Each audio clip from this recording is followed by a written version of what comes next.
सालों पहले एक नगर का राजा अपने राज्य में रात को अपना रूप बदलकर घूमता था। वो रूप बदलने के बाद लोगों से मिलकर अपने यानी राजा के बारे में जानने की कोशिश करता और उनकी समस्याओं को समझता था। एक रात जब वह नगर घूम कर आया तो अचानक जोर से बारिश होने लगी। उसने देर किए बिना एक गरीब के घर का दरवाजा खटखटाया। राजा के दरवाजा खटखटाने के बाद घर से एक व्यक्ति निकला। वह एक गरीब किसान था जो अपनी पत्नी और बच्चों के साथ रहता था।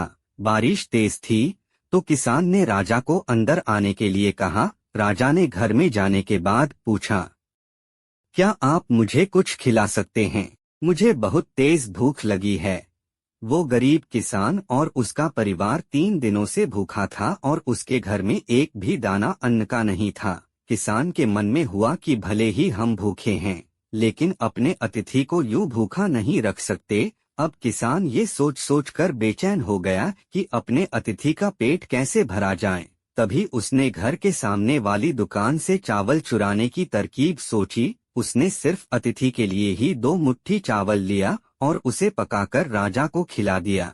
तब तक बारिश रुक गई थी और राजा अपने घर चला गया। दूसरे दिन दुकान का मालिक अनाज की चोरी की शिकायत लेकर राजा के पास पहुंचा।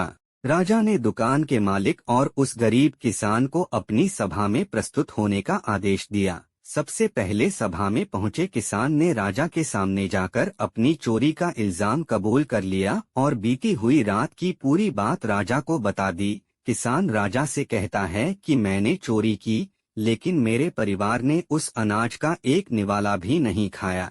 गरीब किसान की बातें सुनकर राजा बहुत दुखी हुआ और उसने किसान को बताया कि अतिथि के रूप में मैं स्वयं तुम्हारे घर आया था। इसके बाद राजा ने सभा में पहुंचे दुकानदार से पूछा कि क्या आपने अपने पड़ोसी को चोरी करते हुए देखा था? दुकानदार ने जवाब दिया कि हाँ, मैंने इसे रात में चोरी करते हुए देखा था। दुकानदार की बात सुनने के बाद राजा कहता है कि इस चोरी के लिए मैं पहले जिम्मेदार हूँ और फिर दूसरा तुम हो, क्योंकि तुमने अपने पड़ोसी को अनाज की चोरी करते हुए देखा मगर कभी उसके भूखे परिवार को नहीं देखा।